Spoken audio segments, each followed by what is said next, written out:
In our technologically advanced society, every experience is tailored for the consumer. Except, of course, in the multi-billion-dollar dining industry. And that's what CART is for. A menu that's smart. I have a friend whose sister suffers from 3 allergies: peanuts, dairy, and seafood.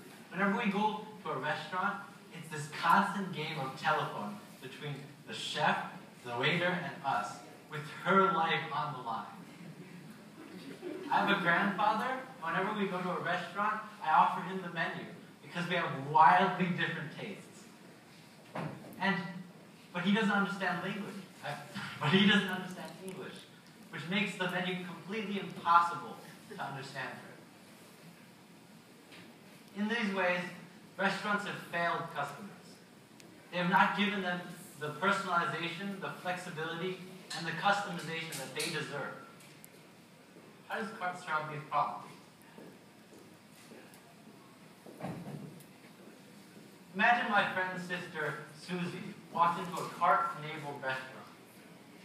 This is the experience that she's going to go through. She's going to take out her smartphone, and there's going to be a menu with a QR code and an NFC tag embedded in it. The menu immediately populates into the phone. Notice our brilliant design. There are large images so you can see what you're eating. If she's feeling like a chicken day, she can look for chicken. If she's allergic to pasta or dairy, she can filter those items out. It's seamless, simple, and easy. Foreigners and immigrants like my grandparents can finally enjoy a meal again. It even works for the blind, for CART-enabled sound devices. You can save favorite dishes, and you can share dishes. This is big. I don't know about you guys, but every day I'm bombarded by tons of food images on my Facebook wall, my Instagram feed, my Twitter feed.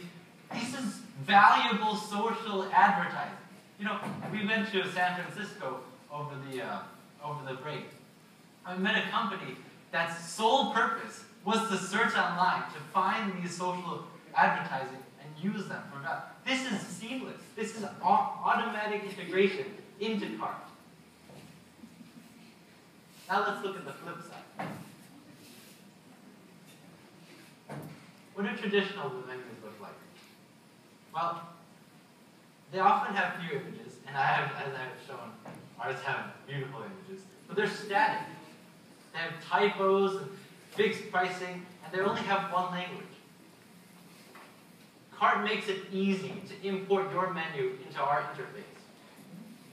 Now, of course, we could use our menu editor, but Grubhub already hosts 20,000 menus already online. One click of a button, and you can import your menu to CART. Now let's take a look at our menu editor. Of course, we can set categories like appetizers and desserts. And as aforementioned, you can import a single button from Grubhub or any other menu repository into CART. And you can configure. Now, this is kind of small, this text is kind of small, but this is huge. A/B testing. Arjun already told you about the importance of rapid prototyping. This is huge. It's unprecedented in the restaurant, in the dining industry. Diners can find the best prices, the best dishes, and the best ingredients by testing, giving different menus to different customers, and seeing which ones work best. This is exactly the philosophy that he was trying to sell you on like 20 minutes ago.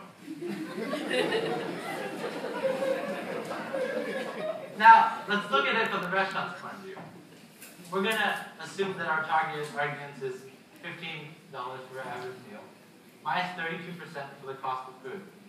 So $10.5 added for each sale of the meal. Now, we expect at least to attract 20 customers, which is like 4 to 5 groups of family or friends, which is easily attainable just by the social aspect.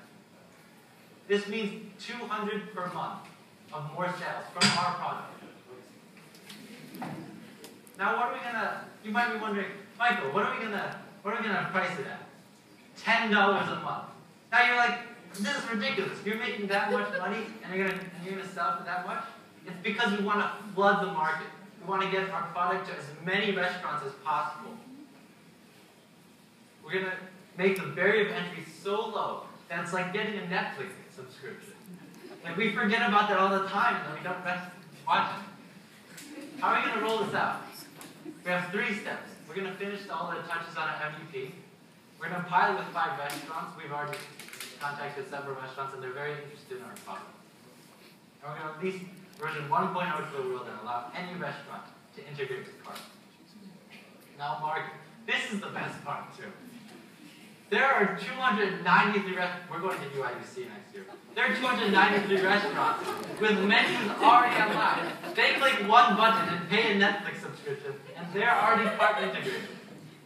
There are 30,000 restaurants served by OpenTable, which is a similar business model in which they charge the restaurants for a better customer experience. How many restaurants in the US?